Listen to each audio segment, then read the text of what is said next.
श्री नवनाथ कथासार अध्याय 29. पिंगलाच पिंगला. श्री गणेशाय नमः. गर्भगिरीवर श्री गुरु मच्छिंद्रनाथांनी साधू भोजनाची इच्छा पूर्ण केल्यानंतर गोरक्षनाथ त्यांच्या चरणोदनेत एकटेच तीर्थयात्रेस निघाले.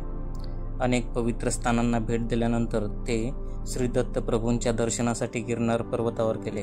त्यांना पाहून दत्तात्रेयांना खूप आनंद झाला. त्यांनी त्यांचे प्रेमपूर्वक स्वागत केले. मच्छिंद्रनाथांची कुशलवृत्त विचारले आणि म्हणाले, वत्स, तुम्हाला माझे एक महत्त्वाचे काम करायचे आहे. भरतरी नावाचे माझे एक शिष्य अवंती नगरीत आहेत. ते 12 वर्षापासून स्मशानात राहून आपली पत्नी पिंगला ह्याच्यासाठी शोक करत आहेत. तिचाच ध्यास घेऊन झाडपाला खाऊन जगत आहेत. त्यांना युक्तीने शोकमुक्त करा. मागे अनुग्रह देतानाच मी सर्व वैभव सोडून शुद्ध मार्गाने जाईन असे त्यांनी मला वचन दिले आहे आणि त्यावेळी त्यांनी मागून घेतलेली मुदतही आता पूर्ण झाली आहे. त्यानंतर त्यांनी भर्तरीच्या जन्मापासूनची सर्व हकीकत त्यांना कथन केली. ते ऐकून गोरक्ष अचंबित झाले. त्याने भर्तरीची जबाबदारी स्वीकारली. मग श्रीगुरूंना नमस्कार करून त्यांचा आशीर्वाद घेऊन ते निघाले. त्यांनी व्यानास्त्राचा मंत्र मस्तकी भस्म लावले आणि 50 योजनाचे अंतर कापून त्वरेने अवंतीस पोहोचले. तेथे स्मशानात जाऊन भर्तरीचे अवलोकन करू लागले. त्या समयी पत्नीच्या वियोगामुळे त्यांना स्वतःचीही पर्वा नाही. त्यांना शाब्दिक उपदेश करण्यात काहीच अर्थ नाही हे त्यांच्या लक्षात आले. ते स्वतःशीच विचार करू लागले. कारल्याच्या वेलीला साखरेचे आळे केले तरी ते गोड होणार नाही. त्याप्रमाणे भर्तरी सहजासहजी ताळ्यावर येतील असे वाटत नाही. त्यासाठी चुकीचाच अवलंब करावा लागेल. मग ते थांबलेच नाहीत. त्यांनी कुंभारवाड्यात जाऊन एक मडके विकत घेतले. त्यावर चित्रविचित्र रंगकाम करून ते चांगले सुशोभित केले. त्याला बाटली असे नाव ठेवले. ते घेऊन पुन्हा स्मशानात आले आणि भर्तरीकडे जात असताना ते आपल्याकडेच पाहत आहेत हे जाणून ठेच काढून खाली पडले. त्यांचे ते मडके फुटले. ते पाहून त्यांनी हंबरडाच फोडला. ते मडक्याची खापरे जुळव पाहू लागले आणि ती छातीशी कवटाळून रडत रडत आक्रोश करू लागले. हाय रे दुर्दैव, आज हे काय विपरीत घडले. माझी बाटली मेली, मला एकट्याला सोडून गेली. आता मी काय करू? तिला कुठे शोधू? तिच्या वाचून कसा जगू? माझ्या जगण्याला काही अर्थच उरला नाही. त्यांच्या ओरडण्याने ते स्मशान दणाणून गेले. तेव्हा एका दीडदमडीच्या वस्तूसाठी ते करत असलेला शोक त्याने जमिनीवर गडबडा हुल्लोळणे उरबडवून पाहून भर्तरीही क्षणभर आपले दुःख विसरले. त्या वेडेपणाचे त्याला हसूच आले. ते गोरक्षापाशी गेले व म्हणाले, गोसावी महाराज, हा तुम्ही काय खेळ चालवला आहे? एका क्षुल्लक गोष्टीसाठी एवढा शोक कशाला? वस्तूच ती आज ना उद्या फुटणारच. त्यावर गोरक्ष म्हणाले, तुम्हाला बोलायला काय जाते, पण ज्याचे जळते त्याला कळते. इतरांना त्याचे काय? ती बाटली मला प्राणाहून प्रिय होती.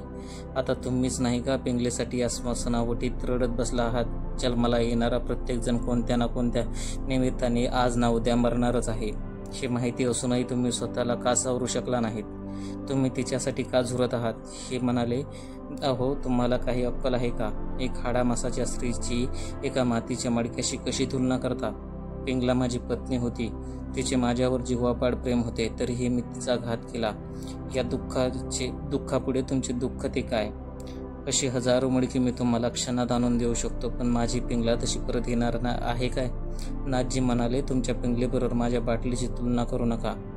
मनात आणले तर मी तिच्यासारख्या लक्षावधी पिंगला निर्माण करू शकतो, पण माझ्या बाटलीसारखी बाटली पुन्हा मिळणे नाही. हे ऐकून भर्तरी इरेला पेटले.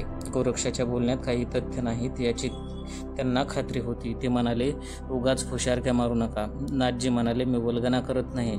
मी हजारो पिंगला उत्पन्न करून दाखवतो. तुम्ही काय पैज लावता बोला. ते म्हणाले, तसे झाले तर हा भर्तरी अवंतीचा युवराज तुम्हाला संपूर्ण राज्य देईल आणि तुमच्याकडूनच तसे झाले नाही तर तुम्ही सहस्रजन्म नरकात खितपत पडाल. नाथजी म्हणाले, मान्य आहे, पण या पैजेला साक्षी कोण? ते म्हणाले, हे पंचमहाभूते, स्वर्ग, पाताळ आणि येथील पशुपक्षी माझ्या वचनाची साक्ष देतील. ते ऐकून गोरक्षाचे समाधान झाले. आपले वचन पूर्ण करण्यासाठी त्यांनी पिंगलेचे नाव घेऊन भस्मावर कामिनी अस्त्राचा मंत्र म्हटला आणि ते आकाशाकडे भिरकावले. तर काय आश्चर्य! स्वर्गातून गमनमार्गी लक्षावधी पिंगला खाली उतरल्या आणि भर्तरीला वेढा घालून उभ्या राहिल्या.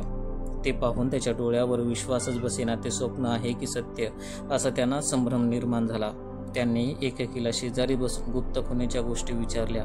त्या पिंगलांनी त्याच्या सर्व प्रश्नाची अचूक उत्तरे दिली. मग त्यातील एक पिंगला म्हणाली, प्राणनाथ, माझ्या मृत्यूने तुम्हाला दुःख होणे स्वाभाविक होते, पण त्यासाठी स्वतःला 12 वर्ष कष्ट होऊन तुम्हाला काय लाभ झाला? तसे आज मी तुमच्याबरोबर राहिले तरी पुढे केव्हा तरी मरायचेच आहे. म्हणून या अशाश्वताच्या मागे लागू नका. मोह मार्गाचा अवलंब करून स्वहित साधा. आपल्या जन्माचे सार्थक करून घ्या. हे ऐकून त्याचे डोळे उघडले.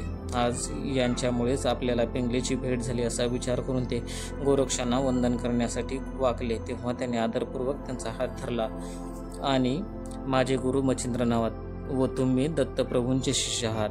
माझ्या गुरूंचे गुरुबंधू म्हणून तुम्ही मला गुरुस्थानीच आहात असे म्हणून त्यांना नमस्कार केला. ते म्हणाले, आता सांगा, तुम्हाला पिंगलेसह संसार करून राज्यसुख भोगायचे आहे की सर्व कामनांना त्याग करून वैराग्याचा अवलंब करायचा आहे? ते म्हणाले, मी पिंगलेसाठी 12 वर्षे तळमळ काढली. विरह व्याकुळ होऊन भ्रमिष्ठासारखं होऊन राहिलो, पण मला तिचे नखही दृष्टीस पडले नाही. पण तुम्ही मात्र क्षणार्धात सहस्रावधी पिंगळा निर्माण करून दाखविल्या. यावरून माझ्या राज्य पदापेक्षा तुमचे योग वैभव श्रेष्ठ आहे हे पूर्णपणे ध्यानात आले आहे. पूर्वी दत्तप्रभूंची भेट होऊनही या नश्वर संसारात मी वेड्यासारखा गुंतलो, पण आता चुकणार नाही. आता मीही तुमच्याप्रमाणे योगाभ्यास करेन. तेव्हा त्यांचा मनोनिश्चय पाहण्यासाठी गोरक्ष म्हणाले, अहो हे काय, आजपर्यंत पिंगला करत होतात आणि आता इतक्या पिंगला मिळाल्या असताना सुखाचे संसार करायचा सोडून वैराग्याचा कसला विचार करता? तेव्हा त्यांच्या बोलण्यातील रोग लक्षात घेऊन भरतरी म्हणाले, गोसावी महाराज, आता संसाराची वार्ता नकोच.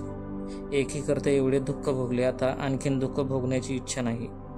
तुम्ही या पिंगलांना नाहीशा करा आणि राज्यवैभवाचा स्वीकार करून मला वचनातून मुक्त करा. तसाच आणखी एक उपकार करा, मला दत्तप्रभूंच्या चरणावर घाला. ते ऐकून नाथजींना परमसंतोष वाटला. त्यांनी सर्व पिंगला दृश्य केले आणि त्यांचा हात धरून नगराकडे निघाले. गोरक्षांनी भरतरींना जती दीक्षा दिली. त्या समय भरतरींना आलेले पाहून नगराजनांना अत्यानंद झाला. विक्रमालाही खूप बरे वाटले. त्याने गोरक्षाचा आदर सत्कार केला व म्हणाला, महाराज, आपण कोणत्या उपायाने याला ताळ्यावर आणलेत? मी तर आशात सोडली होती, पण तुमच्या कृपेने माझे बंधू मला परत मिळाले.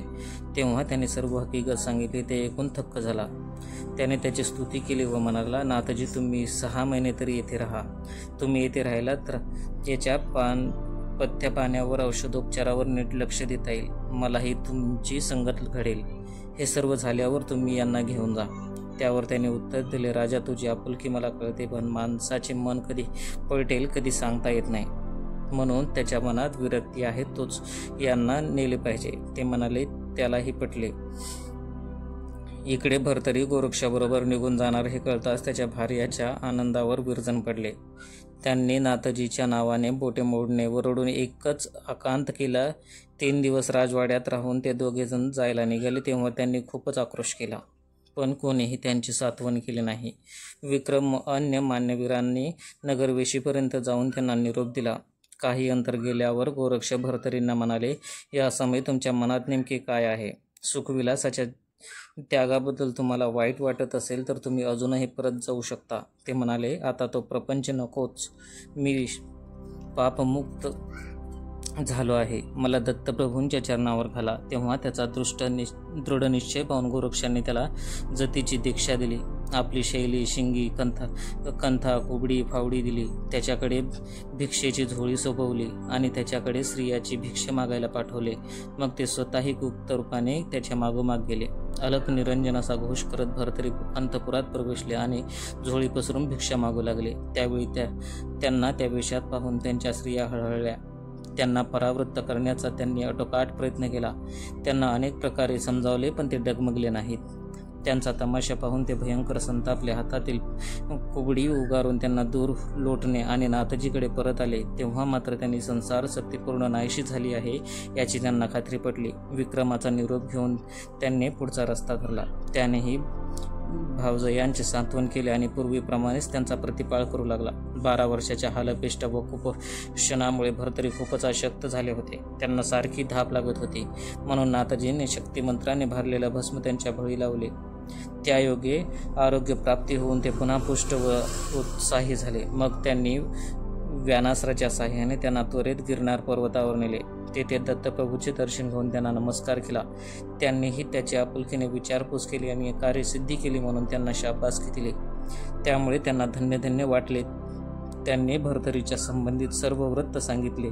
त्यावेळी गोरक्षनाथांमुळेच आपल्याला दत्तात्रेयाचा सहवास लाभला म्हणून भर्तरीच्या मनात त्याच्याबद्दल अधिकच प्रेम वाटू लागले. अध्याय समाप्त. श्री गुरुदेव दत्त. नवनाथ महाराज जय.